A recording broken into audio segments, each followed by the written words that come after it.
ambassadors, distinguished CEOs, सम्मानित अतिथिगण, अन्य महानुभाव, देवी और सज्जनों,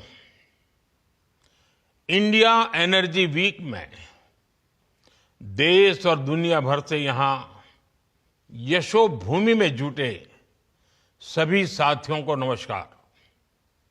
आप सभी सिर्फ एनर्जी वीक का हिस्सा भर नहीं है, आप भारत की एनर्जी एम्बिशंस का महत्वपूर्ण हिस्सा है। मैं आप सभी का अभिनंदन करता हूं। विदेश से जो मेहमान आए हैं, मैं उनका भारत में स्वागत करता हूं। साथियों, दुनिया का हर एक्सपर्ट आज कह रहा है कि 21st सेंचुरी भारत की सेंचुरी है।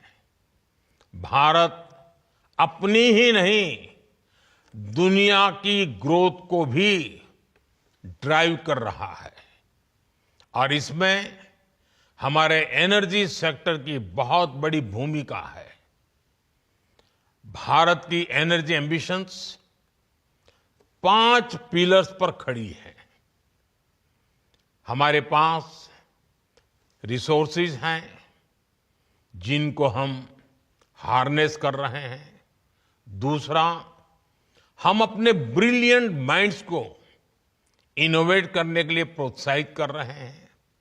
तीसरा, हमारे पास इकोनॉमिक स्ट्रेंथ है, पॉलिटिकल स्टेबिलिटी है। चौथा, भारत के पास स्ट्रेटेजिक ज्योग्राफी है जो एनर्जी ट्रेड को ज्यादा आकर्षक और आसान बनाती है। और पांचवा, भारत ग्लोबल सस्टेनेबिलिटी के लिए कमिटेड है। इससे भारत के एनर्जी सेक्टर में नई संभावनाएं तैयार हो रही हैं। साथियों, विकसित भारत के लिए अगले 2 दशक बहुत अहम है और इसमें आने वाले 5 साल में हम अनेक बड़े पड़ाव पार करने वाले हैं। हमारे बहुत सारे एनर्जी गोल्स 2030 की डेडलाइन के हिसाब से अलाइन किए गए हैं। साल 2030 तक हम 500 gigawatt renewable energy capacity add करना चाहते हैं। साल 2030 तक भारतीय रेलवे ने नेट जीरो कार्बन एमिशन का टारगेट रखा है। साल 2030 तक हम हर साल 5 million metric ton green hydrogen कर सके, ये हमारा लक्ष्य है। हमारे ये टारगेट्स काफी एम्बिशियस लग सकते हैं, लेकिन बीते 10 साल में जो भारत ने हासिल किया है, उससे ये विश्वास पैदा हुआ है कि ये टारगेट्स भी हम जरूर हासिल कर लेंगे।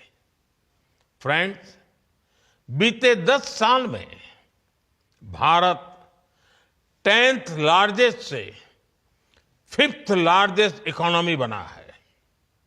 बीते 10 वर्षों में हमने अपनी सोलर एनर्जी जनरेशन कैपेसिटी को 32 टाइम्स बढ़ाया है।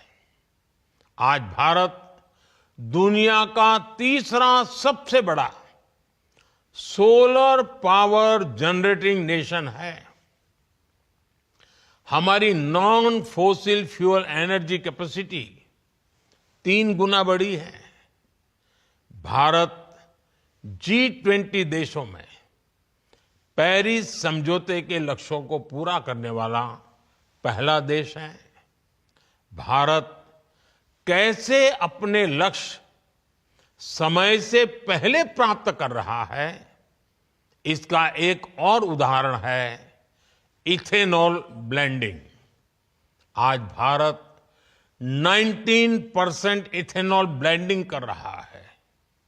इससे फॉरेन एक्सचेंज की सेविंग हुई है और सब्सटेंशियल फार्मर रेवेन्यू जनरेट हुआ है।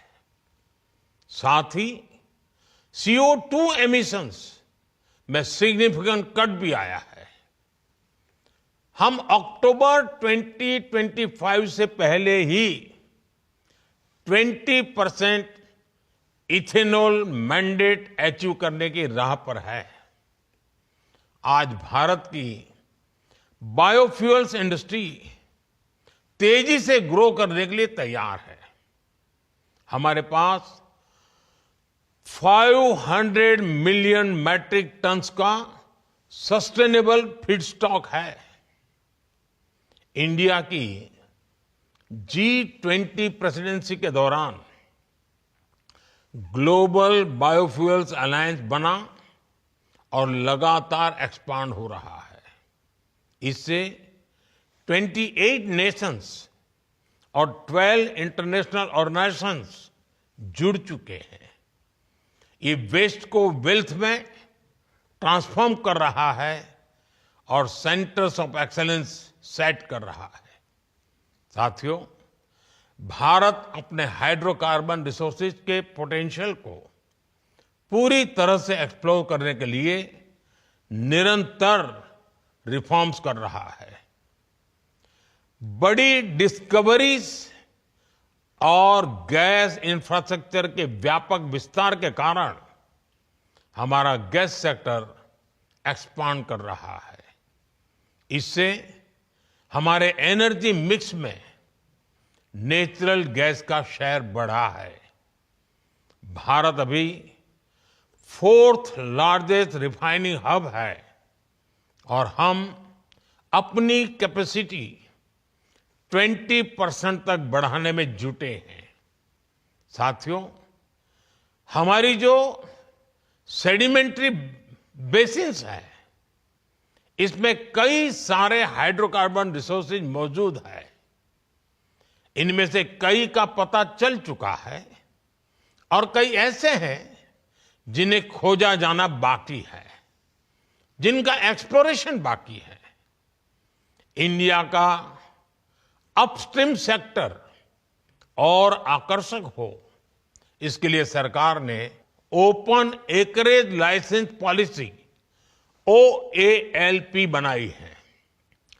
एक्सक्लूसिव इकोनॉमिक जोन को खोलना हो या सिंगल विंडो क्लियरेंस सिस्टम बनाना हो, सरकार ने इस सेक्टर को हर तरह से मदद दी है। Oil fields regulation and development act में हुए बदलाव के बाद अब स्टेक होल्डर्स को पॉलिसी स्टेबिलिटी, एक्सटेंडेड लीजेस और इंप्रूव्ड फाइनेंशियल टर्म्स की सुविधा भी मिलेगी। सरकार के इन रिफॉर्म्स के कारण समुद्री क्षेत्र में ऑयल और गैस रिसोर्सेज की खोज करने, इनका प्रोडक्शन बढ़ाने और स्ट्रेटेजिक पेट्रोलियम रिजर्व्स को मेंटेन करने का काम आसान होगा। साथियों, भारत में कई डिस्कवरीज और बढ़ते पाइपलाइन इंफ्रास्ट्रक्चर के कारण नेचुरल गैस की सप्लाई बढ़ रही है और इसी कारण आने वाले समय में नेचुरल गैस का उपयोग भी बढ़ने वाला है। इन सारे क्षेत्रों में आपके लिए निवेश की बहुत सारी संभावनाएं बन रही हैं। साथियों, आज भारत का बहुत बड़ा फोकस मेक इन इंडिया पर है, लोकल सप्लाई चेन पर है। भारत में पीवी मॉड्यूल सहित अनेक प्रकार के हार्डवेयर की मैन्युफैक्चरिंग के लिए भी बहुत संभावनाएं हैं।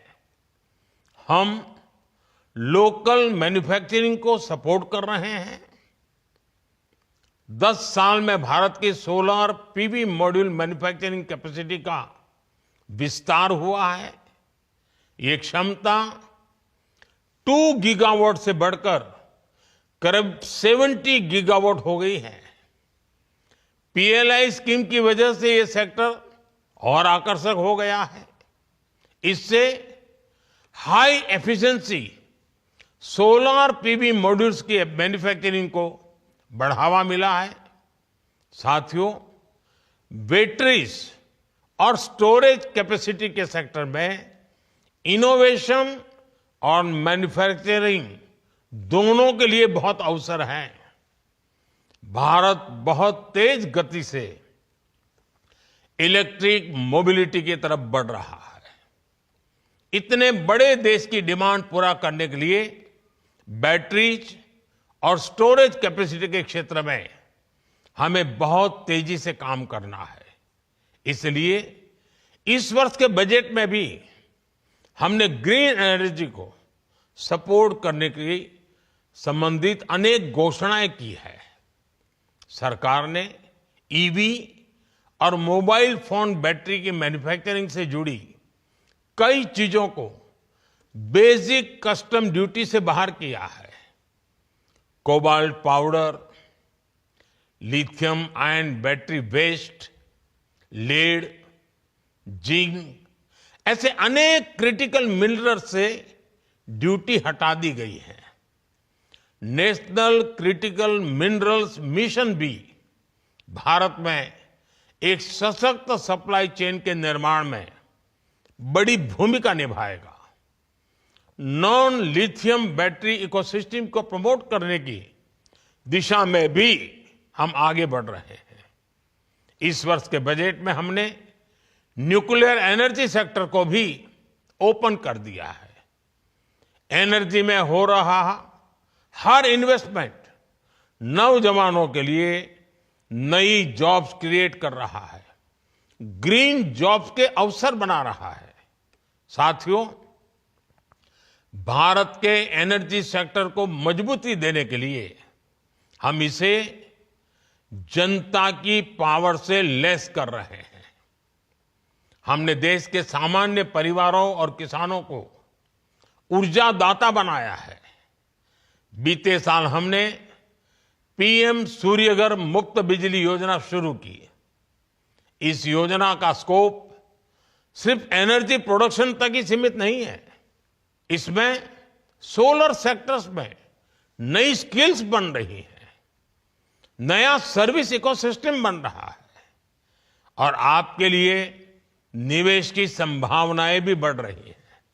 साथियों, भारत ऐसे एनर्जी सॉल्यूशंस देने के लिए कमिटेड है जो हमारी ग्रोथ को एनर्जाइज करें और हमारे नेचर को भी एनरिच करें। मुझे विश्वास है इस एनर्जी वीक से भी इस दिशा में कुछ ठोस रास्ते निकलेंगे। मुझे उम्मीद है कि आप सभी भारत में बन रही हर संभावना को एक्सप्लोर करेंगे। आप सभी को बहुत बहुत शुभकामनाएं। धन्यवाद।